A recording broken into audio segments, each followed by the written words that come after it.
a history of Peveto, and the recording is in progress. So, and the meeting is in progress. So, excellent. Glad to hear it. All right. So, Peveto Woods Migratory Bird and Wildlife Sanctuary. I say Peveto. Some people say Peveto. Everybody wants to know the right way to say Peveto. I have no idea. I say Peveto. I have never met a Peveto. There is a Peveto family, and they did once own the land, but I'm not sure how they pronounce their name. So, Peveto Woods Migratory Bird and Wildlife Sanctuary. It's also been called the Peveto Woods Migratory Bird and Butterfly Sanctuary. It's had quite a few different names, but I like Peveto. Peveto Woods is the little black star. You can see it there on the map of North America. You can see approximately where it sits in the uh, central flyway of migratory birds, North America, and the migrants that move from north to south and then south to north. And let's see, Peveto Woods Sanctuary is located in southwest Louisiana along the coast in Cameron Parish. It is well positioned to serve migrating birds in the central flyway as well as a few western and eastern treats for birders. And weather will often end up bringing birds from the east and west during migration, so we do get some pretty interesting birds at times. Also part of this program, we're going to go through the history of it, but you have to allow me to show you some of my fun recent stuff. A few years ago, I realized we were having so much action at the bird baths that I decided to set up a camera and record some of the activities. Here you can see where this is our Mr. dishes. I had a friend that had a backyard full of old microwave dishes that had been replaced on offshore platforms, and so they had given him a pile of them, and he asked if I would be interested in any. I said, yes, they make excellent bird baths. So I brought some down to Peveto and set them up. This is the Mr. Dishes that cascade down into each other. And my family has a habit of accumulating Christmas tree stands. I don't know why we have so many. I think every year we buy a new one. And I was having trouble finding good trees to mount the cameras on, and I realized, wow, this works great. And so here you go. There is my Christmas tree stand with my camera on it, and it's set up to record whatever action might come in. And it was very much a trial and error of trying to figure out how they work best and how to get the best photographs. But so we'll have a few of those along the way, and we'll start with one here as we get. Wow, did I turn the volume down a little?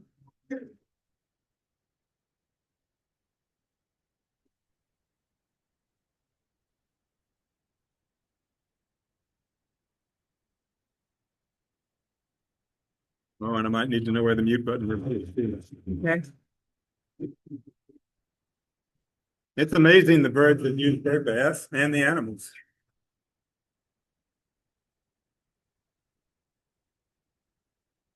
I don't see my thing anywhere. There we go. That's the end of it. So anyway, uh-oh. Hang on. I'm just going to turn the volume down. We're still screen sharing.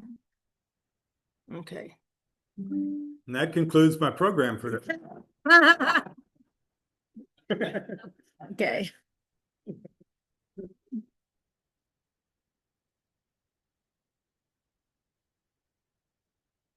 Okay, we're back online. Okay. The end of the film. We'll start I can go to the next slide. from current slide.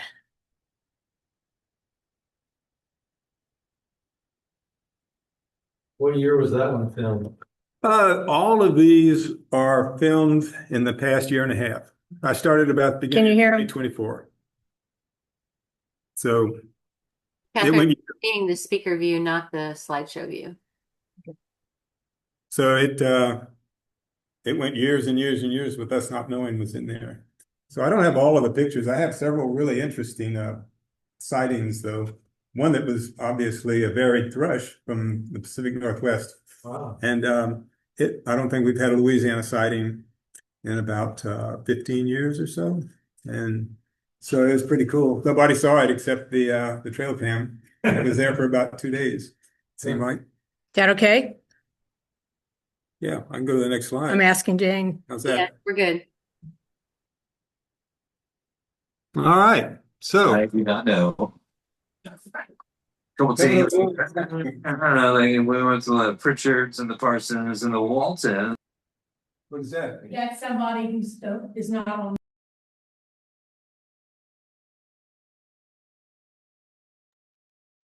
Sorry, Catherine, I accidentally muted you. I was trying to mute that other person.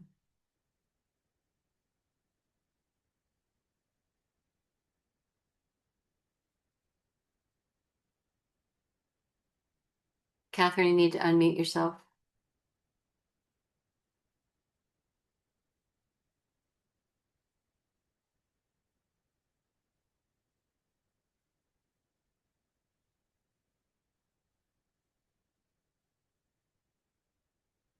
It's one of the times you need. There we go. Thank you. Welcome. All right, here we go, back again. So, where is Peveto? Peveto is the little black star down in the back bottom left corner of Louisiana. It is right on the coast. You can see the current boundaries of Peveto Woods in the illustration on the left with the red line showing our boundaries, and the Gulf is to the south. Highway 92 is to the north. And we occupy this area on the edge of Little Florida Beach Home Subdivision. So let's see where I go. It's probably about 55 acres, I believe. But the only really area that we use is the area with the trees down here in the bottom portion of the property. The upper portion is wetlands. It's pretty wet marsh most of the time. Sometimes it dries up, but it's difficult to walk through. So most of the burning is in the trees and in the grasses that grow down in the southern part of the sanctuary. And that's where our parking lot is and where the trails are. And that's where all the fun is. Oop, Where do you enter? I'm not advancing. Let's see, find an error. Did it go? Try the space bar. Okay. Yeah, let's see, I hit the right side. You sure the batteries are good? Do you have a manual control where you check to see if it does? That's the button I was pressing. It was working when I walked away. Okay, so anyway, we can continue with the program. Well, I'll just keep trying.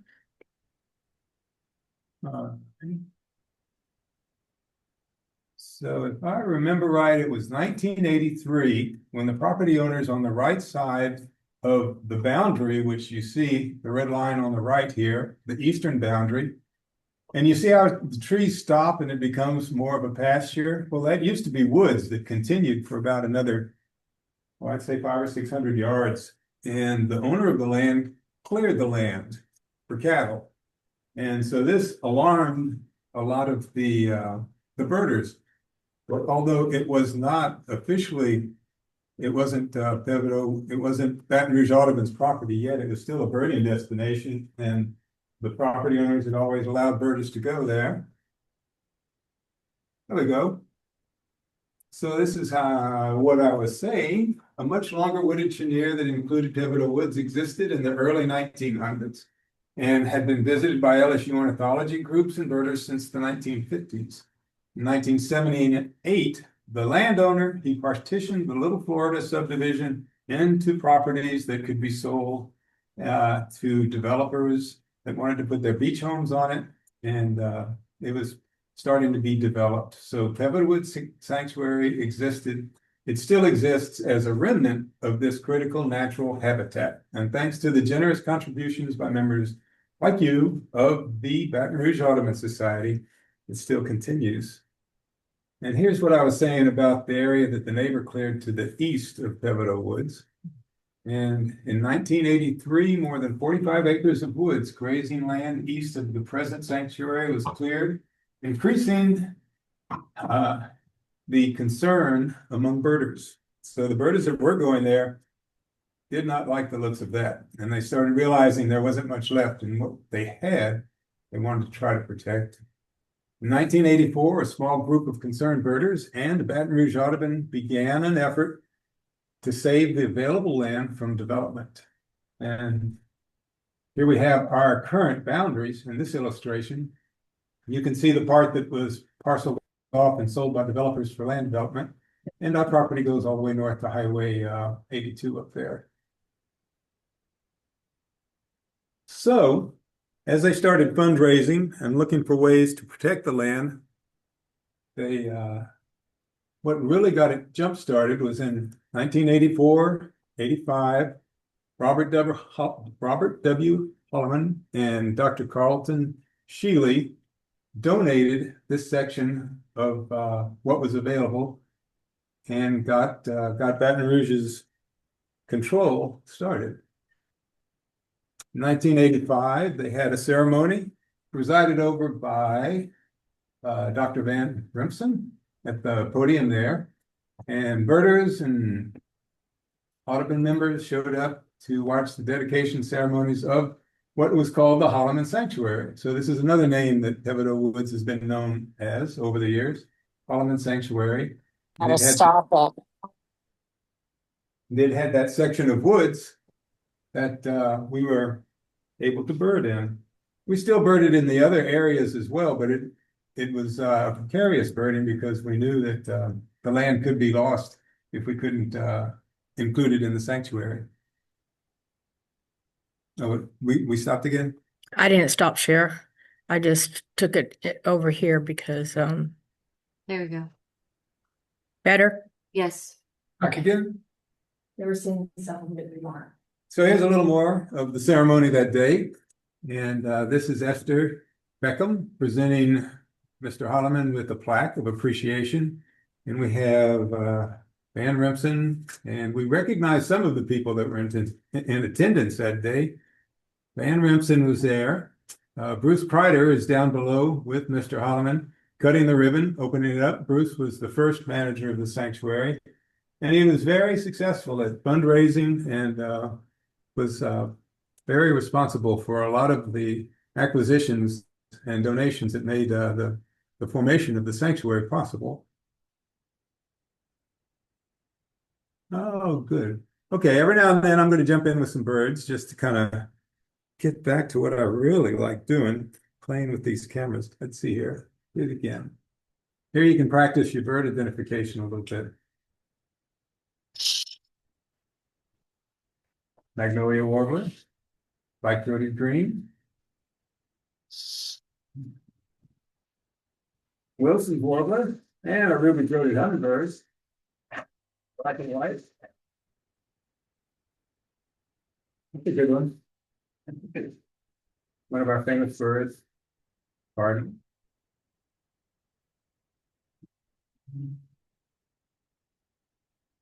Tennessee, brown thrush and hooded warbler. Black-throated green. Tennessee.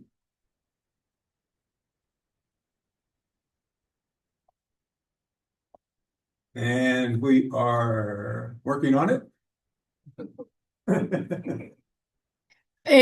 Can something else? Never mind. I'm not going to say it out loud. Let me not say that out loud. Go ahead. Is it my fault? No. That better? Not blue? Worm eating. And a common yellow throat. That does it. Okay, back to business. So in 1985, there you can see the 84 and 86 area that was the Holloman Sanctuary. And in 1985, Baton Rouge was able to make an acquisition of lots 9, 25, 26, and 27. So the sanctuary was expanding. Oh, yes, I wanted to throw this one in. 1989, this is my first bird picture of a really good bird in Louisiana. And Charles Butterworth, George Broussard used to grab me and drag me down to the coast. And they are pretty much responsible for me getting hooked on birding. And Yeah, I'd follow Charles around. I've always been good at following good birders around and finding good birds as long as I was with them. Charles grabbed me by the shoulder and he said, "Look at that bird up there." And I said, "Yeah, what is that?" And he pointed to it in the book. And sulphur-bellied flycatcher, that may have been number 3 or number 2, number 3 times it was sighted in the state. And it more often found in southern Arizona, but it's a good record for Louisiana. And that was my first really good bird in Louisiana. 1989, we added quite a bit more land. H. Marsh Hinshaw III donated the unsold lots at that time that were available from the developers and added these new lots to the size of the sanctuary. We were able to purchase in 1989 another section that continued our growth. And let's see if I guess y'all can see my little marker, but this area right here, between the 1989s up at the top was a space that had private land ownership and it had a house on it. And it was an area that we really wanted. It was an area that the owner was not real pro-birder, and he didn't like all the traffic that came into the sanctuary. So they started working on trying to figure out how they could go about acquiring that land, buy it if they could. In 1990, we received a donation of another lot. 91, John S. McElhenney contributed 3 more lots along the southern edge of our property. Let's see, 1993. Oh, that's the big tract up at the top. It's what we call the Bailey tract. John Bailey contributed Bailey tract, and that goes all the way up to the highway. And I don't know the story on Mr. John Bailey. So I know there's a John Bailey construction company in Lake Charles and Sulphur that does highway construction. So I'm not sure if that's a connection there or not. Need to check on that to see if it was. All right, 1995, the Partners for Wildlife grant to restore a small dirt pit and plant trees on the Bailey tract. So it allowed us to come in with some heavy equipment and smooth out some of the open pits and the borrow pits from the highway construction and plant a lot of trees. So as you drive into Peveto now, as you come in off the hard surface road and down the little rock road in the middle of the sanctuary, all of that you see off to the left is what they're planting here in 1995. The Nature Conservancy added 2 acres to the sanctuary, and it is right on the southern edge of the Bailey tract, but I don't have it marked here, so I'm not exactly sure where that boundary is, but it was 2 acres along the bottom, and it just filled in the gaps and made it all Baton Rouge Audubon Sanctuary. In 2001, let's see, where are we? Oh, we're down near the parking lot, right in the middle. 2001 was Sarah Simmons. Sarah was a dear friend of mine and a very good friend to Baton Rouge Audubon, and she contributed that lot it has the weather shelter on it now, next to the parking lot in the middle of the sanctuary. And she was always great for contributions and work days.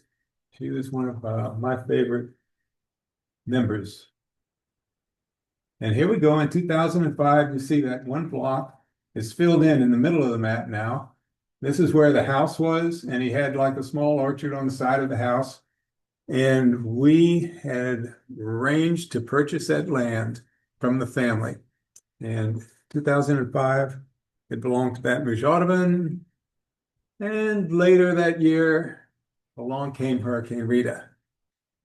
September 24th, it came in with 115-mile-per-hour winds, and you can see that Peveto Woods sits on the eastern eye wall of the storm as it came in.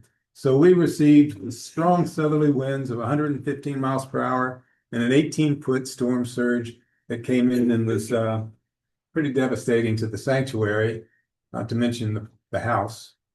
The house was gone, and we had the sanctuary, but not the house. which was really pretty good because we weren't sure what we were going to do with the house anyway. And we had insurance on the house, so we got our money back for the loss of the house. And it has gone on to make a lot of things affordable for Baton Rouge Audubon. This was the first visit the following April. I wasn't manager yet, but it was so devastating they asked people to stay out of Cameron Parish. It just wasn't safe. But by April, it was time to go check out the sanctuary. And there's Paul Conover walking on the left there as we walked in. There was very little foliage left on any of the trees. Everything was pretty bad shape, and there was only one bird in the sanctuary, and it was a red-headed woodpecker, which is the only time I've ever seen a red-headed woodpecker in Peveto Woods. And when we got down there, we got a couple of the local birding leaders in the state down there also checking it out. Roger Breedlove on the left, Charlie Lyons on the right, and Barbara, Roger's wife. We're down there also checking things out to see what it looked like. There you can see the pilings. This was in 2008. So this was after over a year. The sanctuary had had a chance to heal. April 8, 2008. You can see where the house used to be. It's gone now, but the woods were coming back.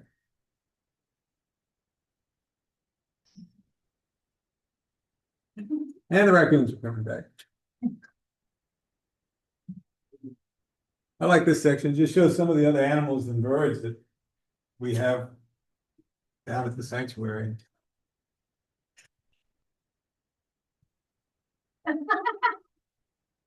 Armadillos don't like anybody. Here's my shot of the deer. The deer come and go. We get them quite a bit of.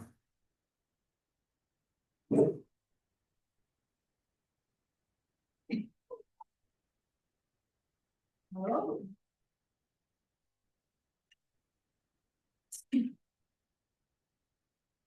These two, I don't think they're adults because they run around together all the time, wrestling and fighting with each other. I'm not sure what they're up to exactly. I think they take turns being the boy. It seems like when I review my videos, it seems like. And 2008, along came Hurricane Ike.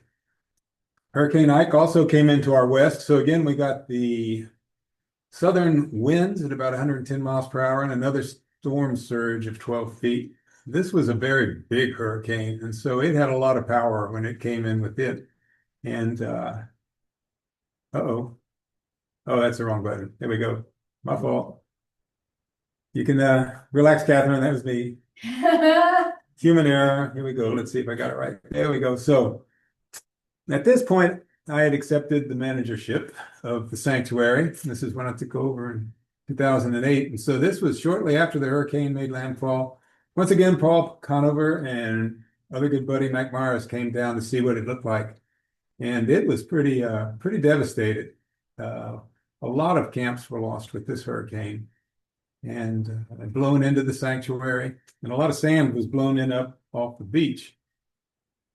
This one shows a picture from the deck of one of the camps looking down. That's the sanctuary on the left in the bottom picture, the woods. And you can see how everything was blown hard.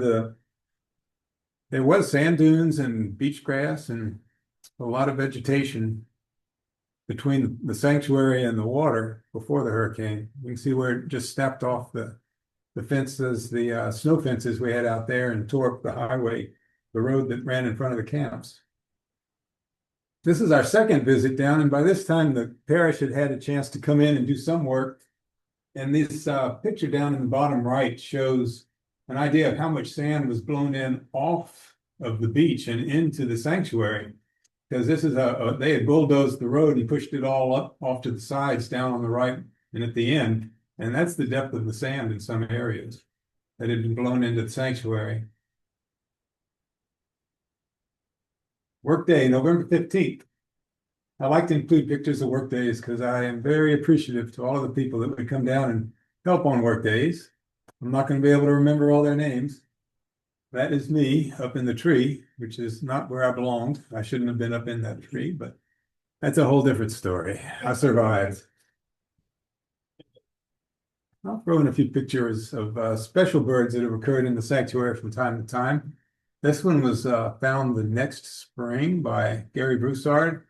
Yellow-green vireo is another one of those birds that kind of comes over from the west and will be seen along the coast sometimes.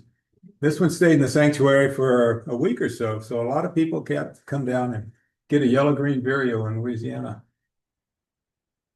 And the McGilvery warbler shows up from time to time. There are several records, including one that had returned for several winters in a row, including last winter. I don't know that it'll be back this winter. The last day I had it recorded on any of the game cams was 2 days before the big snow and the hard freeze. So I'm hoping it comes back, but I'm not too sure it'll make it back.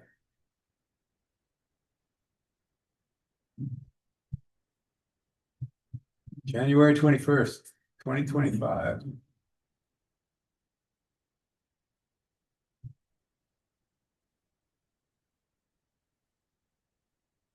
Oh. Yeah, there's a bobcat.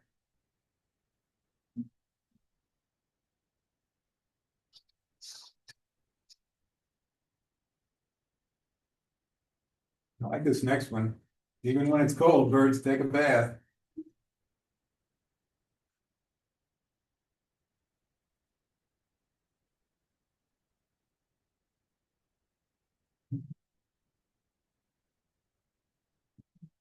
Yeah, this is my only snipe that I've seen in the sanctuary, and I didn't see it.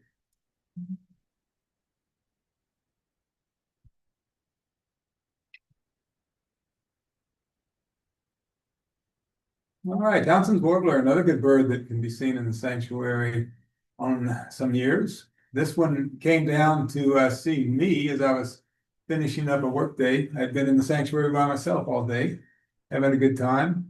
And as I was getting ready to head back, this guy came down on the branches in the tree above me, and I was able to get a shot of it. So I like including this guy because that's a bird I'll always remember seeing.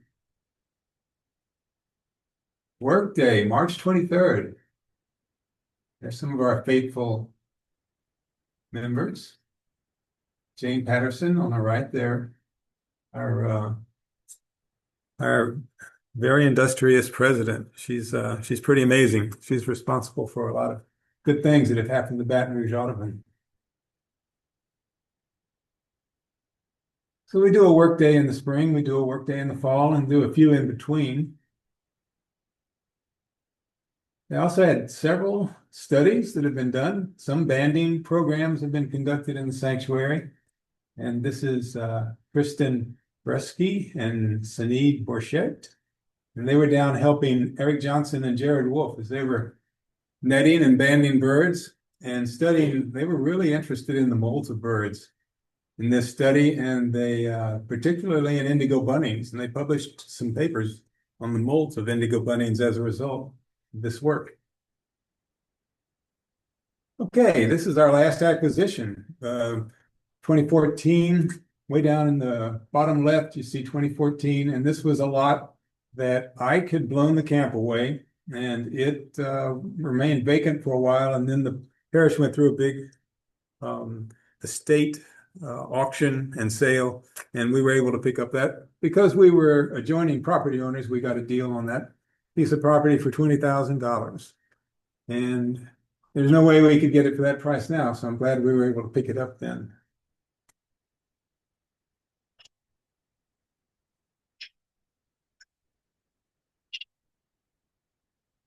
When the orchard orioles come back, they make quite a showing. Workday 2017. The two gentlemen on the left are responsible for many of the benches that we see in the sanctuary. Gene Barnett on the left is the bench maker. Bill Gover is his faithful companion who would always come down and help him install them in the sanctuary. On the right, we have David Booth with 3 generations, his son and his grandson, and a tree they planted on one of the work days.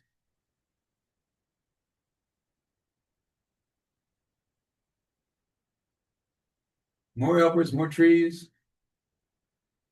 More bobcats. I like bobcats a lot, and I'm saving a bobcat treat for the end of the program, but I threw in a few videos along the way. Miss Sarah, she was amazing. I think she was probably close to 90 in this picture, and she would come down and work right along with everybody else on the work days. Very generous contributor. This picture has someone I really like. This has Charlotte Shahotsky in this one. She is the lady in the picture on the right and sitting under the trees eating her lunch during that workday. And Charlotte is a very qualified and competent birder and who is now the manager of Peveto Woods Sanctuary. In the early spring of this year, I was able to retire. And it had just gotten to be a little too much of a drive and too much of a project for me to take on. And she was kind enough to take it on. And I was really glad to see her do it because she was one of the ones I was hoping would take on that responsibility. She lives in Lake Charles, gets a lot of help from the Lake Charles crews, and they make up a lot of the volunteer workforce on work days. So really glad to have her. In the picture on the right, the gentleman standing on the left in the camouflage shirt is Mark Young. He lives down there, and when we call and ask, he will mow the bigger trails with his riding mower for us. So he's a great guy to have locally, and he's also a good connection to have in Cameron Parish. David Booth on the right. There's Gene with his wife sitting in the chairs. And on August 27th, 2020, in came Hurricane Laura. And as we know, Hurricane Laura came in around Johnson's Bayou, and we were fortunate with this one in that we were on the western side of the eye. So we got no southern winds. Our storm surge was only 6 feet at Peveto Woods. We did, however, probably get at least 125-mile-per-hour winds out of the north for a change instead of out of the south. And this picture is interesting in that it shows the southern winds of Ike in 2008 and all the sand that they blew up into the sanctuary.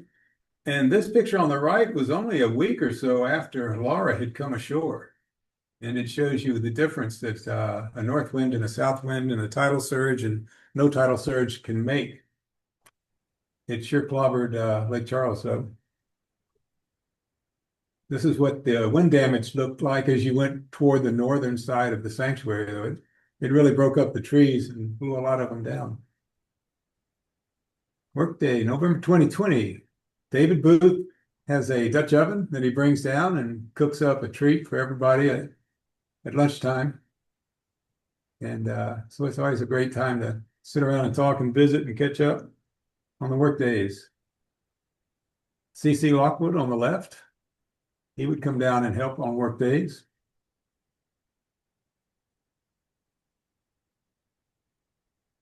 Blackpoll warbler. Always fun to find them in migration, a Kentucky warbler and a gray catbird. I have 4 dishes out. This is one that we have kind of in a thicket area, sitting on the ground.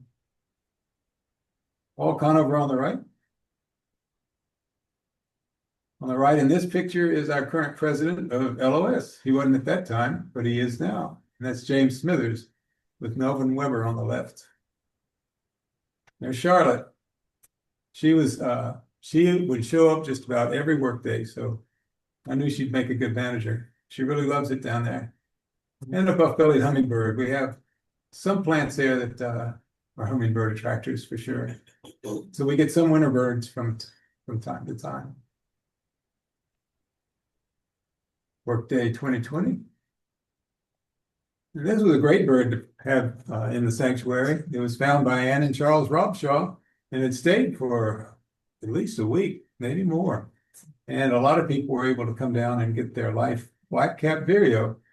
It's not the first one. The first one had been seen just a little bit earlier by Jane Paxson. Jane got a state first record with her black-capped vireo, but she was the only one that got to see it. It took off and couldn't be relocated, but this one was seen by many, including myself. Photo by Rob Dobbs, who I just stole his photograph. I went online and found some photographs. And as long as they were people that I knew wouldn't beat me up, I went ahead and just Another new bench, Gene and Bill. They were great. He probably built at least 10 benches, I bet, over the years. And they were always top quality. And most of them are still there. Golden Crown Warbler found by Charlie Lyon. Photographed by Philip Wallace. I stole his photograph too. I got one, but it's not as good as this one. This was another first state record that stayed a while, and a lot of people got to come down and get it on their life list. And this one's a good one. This is the Armadillo Doesn't Like Anybody video, and this is a young coyote. This was taken just about 3 weeks ago. So these characters are still there. And this went on in my trail cam videos for at least a week, every night for a week. Coyote thought he wanted to play.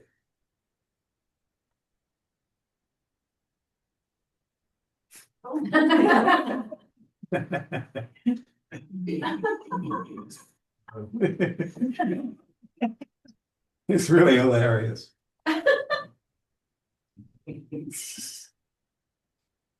Yeah. So anyway, I'll have to try to get all of those frames put together and put them online some kind of way to look at. They're really funny. Workday 2023. David Booth brought down the McNeese State University Birding Club. I didn't know they had a birding club, but they all came down and had a real good time. And they enjoyed helping out in the sanctuary too. More workers that I could depend on coming down to help on work days. Patty Holland on the left. These are another couple of guys that just come out, make every work day. Paul Wallace and Scott Delaney. Here we were putting in another water feature. These guys love working on the water features, so I could always count on them to come down on the work days and clean the dishes and straighten up the water dishes. And this was a new one that we were putting in that day. And it has a hose that feeds the top dish on a timer. So every now and then it'll come up to keep water in the dish, flow down, and overflow onto the ground so that we can also have kind of a natural pond down below at times.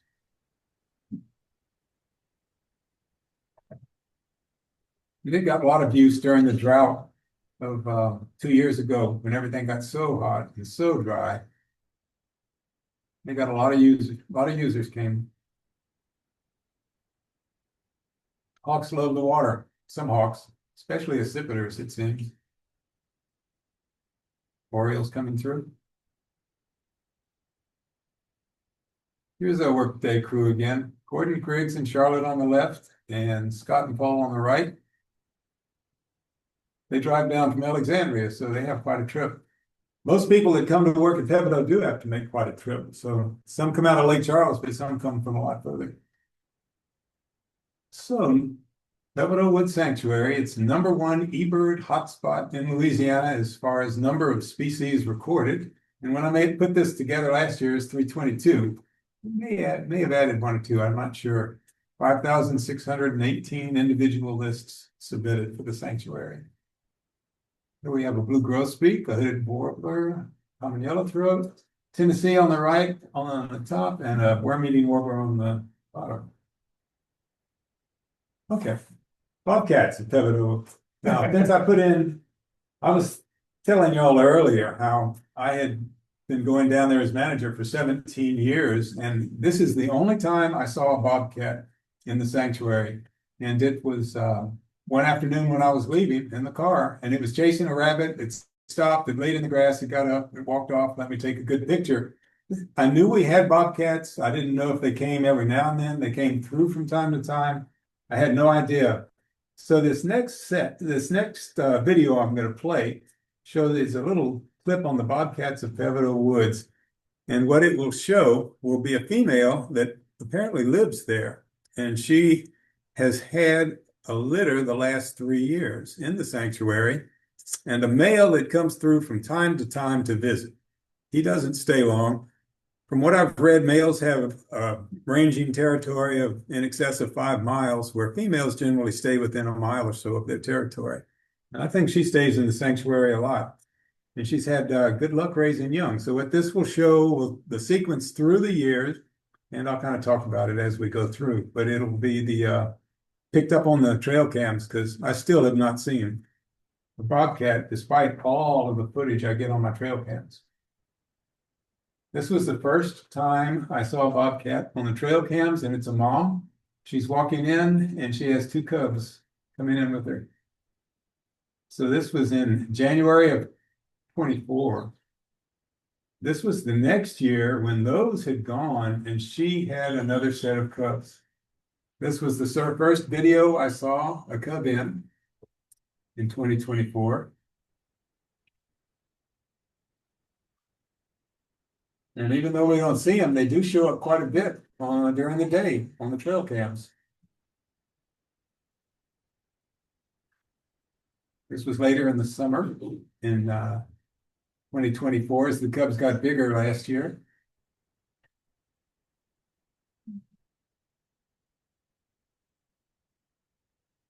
I think there were two males. They usually hung out together, and then a smaller female that she usually lingered behind. And as they got older, the young males would often venture off on their own around the sanctuary. The young female stayed pretty close to the mom, though. Here's the mom, and I believe that's the young female. It's a little hard to be sure, but that's the best I can tell. This is the young female. As the year went along. This is getting into the fall now. Here she meets a raccoon. I'm not sure which one this is. I think it's one of the cubs, though. Right. I think this is the young female, December. So this is getting toward the end of the year.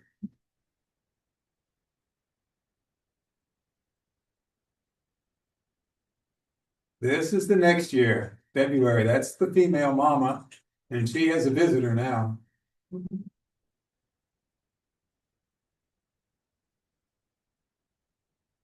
Oh, turn the volume up if you can. Oh, there you can do it.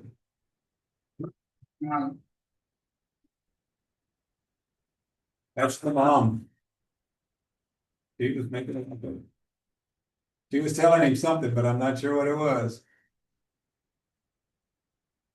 That's the big male. This is later this summer. There's the female. I know they were still around, but I had seen nothing of kittens until this one, August of this year. And this is a new set of kittens. This year she had 3 more. Two at a time, What's that? or three? 3, yeah. 2 or 3? 3 both years. Oh, And here they're doing their business before they leave the water dish. Why they like doing that? And this one I just like, so I threw it in there too. Okay, now it looks like we're at the end of the program. And we were until I checked my memory sticks from a couple of weeks ago, and I added it to the end because this is a sequence that I shot about 4 weeks ago. And it's the mom and the 3 kittens, October.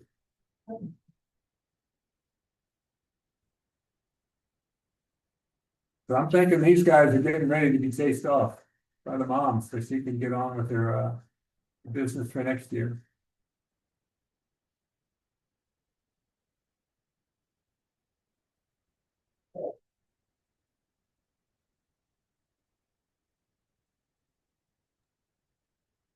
All right, and that is the end. So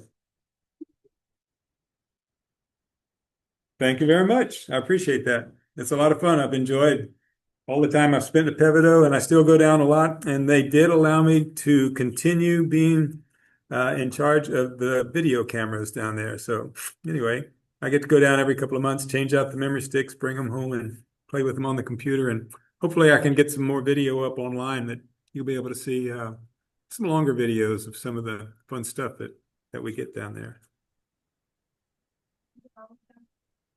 Peveto Woods is always open. There's no charge. It's always open. It's always available to drive in, park, and enjoy the trails. And yes.